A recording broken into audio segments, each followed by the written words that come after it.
प्रमोद एक गरीब मजदूर था और अपने परिवार का गुजारा वो उसी छोटे से काम से कर रहा था। प्रमोद की पत्नी और उसके बच्चे जो कुछ भी घर में था उसी से ही खुश रहते थे। प्रमोद की बड़ी बेटी अदिति 11वीं कक्षा की छात्र थी जो सरकारी स्कूल में पढ़ती थी, और उसकी छोटी बहन नंदिनी भी 9वीं क्लास में पढ़ती थी और उनकी माँ एक घरेलू औरत थी। माँ, कितनी बार बोला है कि सुबह सुबह तुम डोसा मत बनाया करो, उस दिन मैं भूखी रह जाती हूँ। मेरी क्लास के सब दोस्त मेरा डोसा खा जाते हैं। माँ, ऐसा करो, आज दीदी को लंच ही मत दो। तू अपने दोस्तों को मना क्यों नहीं करती? भला ये क्या बात हुई कि किसी का भी टिफिन खोलकर खा लो? माँ, किसी का भी नहीं, वो सिर्फ आपकी बेटी का टिफिन खोलकर खाते हैं, क्योंकि आपकी बेटी की माँ बहुत ही टेस्टी डोसा सांभर बनाती है। किसी दिन सबको घर पर बुलाकर ही डोसा खिला दो। नहीं, फिर भी मेरा लंच इसी तरह ही खा जाया करेंगे, मुझे नहीं बुलाना किसी को घर पर। दोनों बहनें स्कूल के लिए निकल जाती हैं, और स्कूल में जैसे ही लंच टाइम होता है और सबको पता चल जाता है कि अदिति डोसा लेकर आई है, सारे उसके पास आकर बैठ जाते हैं। लगता है किसी दिन तुम्हारे घर आकर तुम्हारी मम्मी से डोसा बनाना सीखना ही पड़ेगा। बिल्कुल सही कह रही हो, डोसा हम लोगों के घर में भी बनता है, लेकिन जो स्वाद अदिति के घर के डोसे का है वैसा किसी के घर भी डोसे में नहीं आता। अदिति बेचारी चुपचाप बैठे हुए देख रही थी और सब लोग मजे से उसका लंच खा रहे थे। जिस दिन वो डोसा लेकर आती थी तो 3-4 डोसे लेकर आती थी। स्कूल का समय इसी तरह बीत रहा था कि एक दिन अचानक उन पर दुखों का पहाड़ टूट गया। उनके पिताजी प्रमोद बीमार क्या हुए, फिर वो कभी बिस्तर से उठ ही नहीं पाए और उनका देहांत हो गया। घर की हालत बुरी तरह चरमरा गई। अदिति और नंदिनी सरकारी स्कूल में पढ़ती थी, फीस भी कोई ज्यादा नहीं थी, लेकिन घर की माली हालत ने उन दोनों को परेशान कर दिया और पहली बार अदिति अपने एग्जाम में अच्छे नंबर लेकर पास नहीं हुई। क्यों रे अदिति, इस बार तेरे नंबर क्यों नहीं आए? क्या तू नहीं जानती बेटा कि तेरे बाबा के गुजर जाने के बाद अब तू ही हमारा सहारा बनेगी? पढ़ेगी लिखेगी नहीं तो फिर कहीं काम भी नहीं मिलेगा। माँ, जब से बाबा गुजरे हैं मुझे कुछ भी अच्छा नहीं लगता। घर में कुछ भी तो सही नहीं हो रहा। बड़ी हो गई हूँ, सब समझती हूँ कि तू किस तरह घर चला रही है। तीनों माँ बेटी उदास होकर बैठ जाती हैं। अगले दिन अदिति और नंदिनी जब स्कूल से आ रही थी तो अदिति देखती है कि रोड पर एक जगह एक आदमी डोसा बनाकर बेच रहा था। वो काफी देर वहीं खड़ी हुई उस आदमी को काम करते हुए देखती रही। क्या हुआ दीदी, घर नहीं जाना है क्या? और उस आदमी को क्यों देख रही हो? नंदिनी, मैं सोच रही हूँ कि हम भी डोसा बेचने लगते हैं। इसके लिए माँ कभी भी राजी नहीं होगी। वो तो चाहती हैं कि आप पढ़ लिख कर कहीं नौकरी करो। हमारी माँ बहुत भोली है नंदिनी, उन्हें नहीं पता कि अभी पढ़ाई करके नौकरी मिलने में कई साल लग जाएंगे। वो तो पढ़ी लिखी भी नहीं है कि कहीं नौकरी कर ले। अब हमें ही कुछ सोचना होगा। दोनों बहनें घर आ जाती हैं कि तभी अदिति अपनी माँ से कहती है, माँ, आज तू डोसा बनाएगी तो मुझे भी अपने साथ खड़ा कर लेना। मुझे भी आप ही की तरह डोसा बनाना सीखना है। तुझे क्या जरूरत पड़ी है डोसा बनाने की? मैं हूं तो। तू अपनी पढ़ाई पर ध्यान दे बेटा। लेकिन जब शाम को अदिति की माँ डोसा बनाती है तो अदिति आज सारा काम खुद करती है। जैसे जैसे माँ बताती है अदिति ठीक वैसे ही डोसा सांभर और चटनी बनाती है।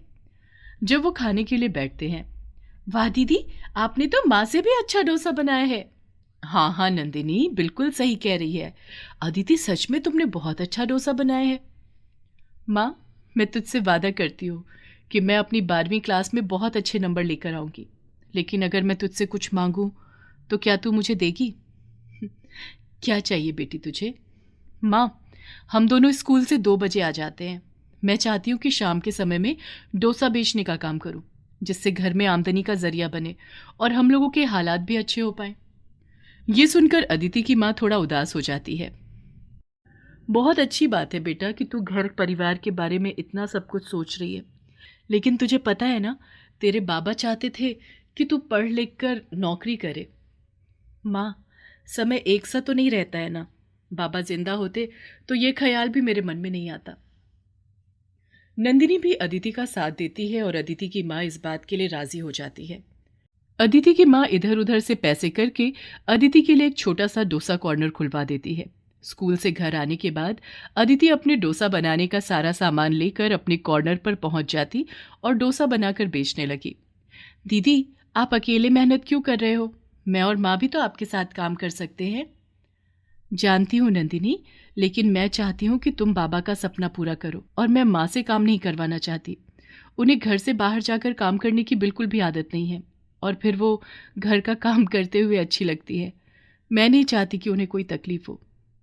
अदिति के स्कूल में उसकी क्लासमेट को भी पता चल जाता है कि अदिति शाम के समय डोसा बेचने का काम करती है। अदिति, तुम पढ़ाई में बहुत अच्छी हो, लेकिन मुझे तुम पर गर्व है कि तुम एक समझदार लड़की भी हो, जो अपने परिवार को संभालने के लिए इतनी मेहनत कर रही है। देख लेना, एक दिन तुम जरूर कामयाब हो जाओगी। मेरे पापा का ट्रांसफर हो गया है, हम लोग मुंबई जा रहे हैं। 12वीं के बाद शायद तुम लोगों से ना मिल पाऊं। और मेरे मम्मी पापा तो मुझे आगे पढ़ने के लिए शायद दिल्ली भेज देंगे। मुझे तुम सब लोगों की बहुत याद आएगी।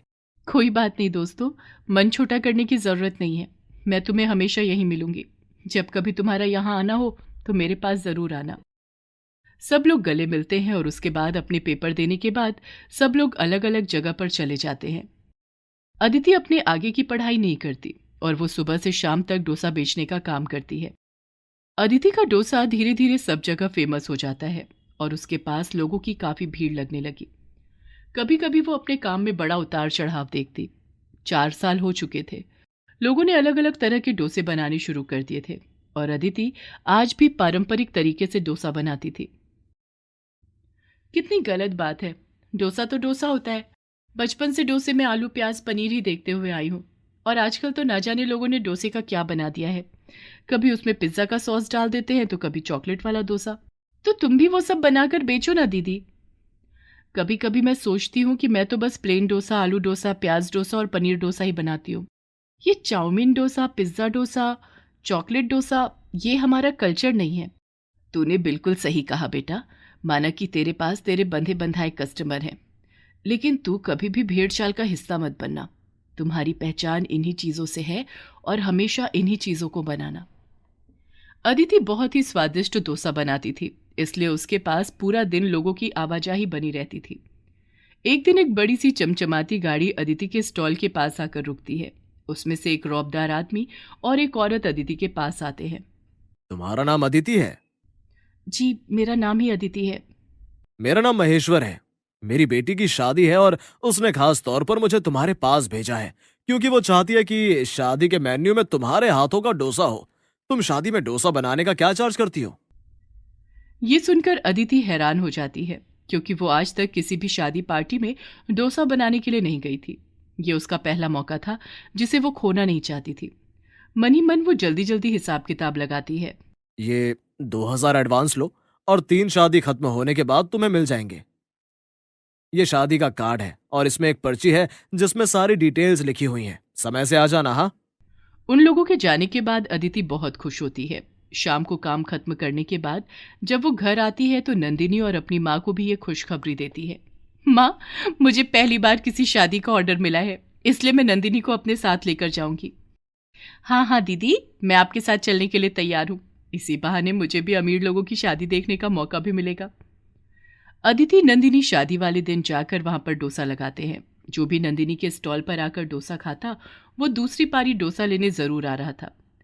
तभी वहां एक बड़ा ही हैंडसम सा लड़का, जिसने महंगा कोट पैंट पहना हुआ था और हल्की दाढ़ी, आंखों पर चश्मा लगाया हुआ था, अदिति के पास आता है। पहली बार तुम्हें साड़ी में देख रहा हूँ। बहुत सुंदर लग रही हो और डोसे का टेस्ट बिल्कुल वैसा ही है जैसा पहले हुआ करता था। तुम बिल्कुल नहीं बदली अदिति। अदिति ध्यान से उस लड़के को देखती है, लेकिन दाढ़ी और चश्मे में वो उसे पहचान ही नहीं पाती। मैंने तुम्हें पहचाना नहीं। तुम भला कहाँ मुझे पहचानोगी? तुम ठहरी फेमस डोसे वाली। तुम्हारी तरक्की हुआ देख मुझे तो बहुत अच्छा लग रहा है। मैंने तो तुम्हें पहली ही नजर में पहचान लिया था। अदिति बहुत ध्यान से देखती है। आदि को अपने सामने देखकर अदिति बहुत खुश होती है। नंदिनी भी आदित्य से मिलती है। आदि एक बहुत बड़ी कंपनी में काम करता था। यहाँ अपने एक रिश्तेदार की शादी में आया हुआ था। दोनों दोस्त अपने अपने बारे में बताते हैं। जब मैंने तुम्हें यहाँ देखा तो मुझे बड़ी खुशी हुई और मुझे लगा कि तुम मुझे पहचान लोगी, लेकिन तुमने मुझे पहचाना ही नहीं। क्या तुम्हारी शादी हो गई है? नहीं, नंदिनी की पढ़ाई खत्म होने के बाद पहले उसकी शादी होगी, उसके बाद मैं देखूंगी। माँ का भी तो ख्याल रखना है। आदि अदिति से अपने माता पिता को मिलवाता है। उसके मम्मी पापा को अदिति बहुत अच्छी लगती है। सुंदर, नरम लहजे में बात करने वाली तथा अपने काम के लिए फेमस होना। उसके माता पिता को ये सारी बातें अदिति में बहुत अच्छी लगती हैं। आदि जब बताता है कि वो अदिति को पसंद करता है, उसके घर वाले भी अदिति को अपनी बहू बनाने के लिए राजी हो जाते हैं। अदिति की मां नंदिनी और आदि अदिति को बहुत समझाते हैं। वे उसे समझाते हैं कि काम कभी नहीं रुकेगा। अदिति हाँ बोल देती है, लेकिन शर्त रखती है कि नंदिनी की ग्रेजुएशन इस साल कंप्लीट हो जाएगी, उसी के बाद ही वो आदि से शादी करेगी, जिसके लिए सब राजी हो जाते हैं। और नंदिनी की ग्रेजुएशन के बाद आदि और अदिति की शादी हो जाती है। शादी के बाद भी अदिति डोसा बनाने का काम करती है, लेकिन अब उसके पास एक बड़ी सी दुकान थी और वो आज भी अपनी माँ और बहन का ख्याल रखती थी।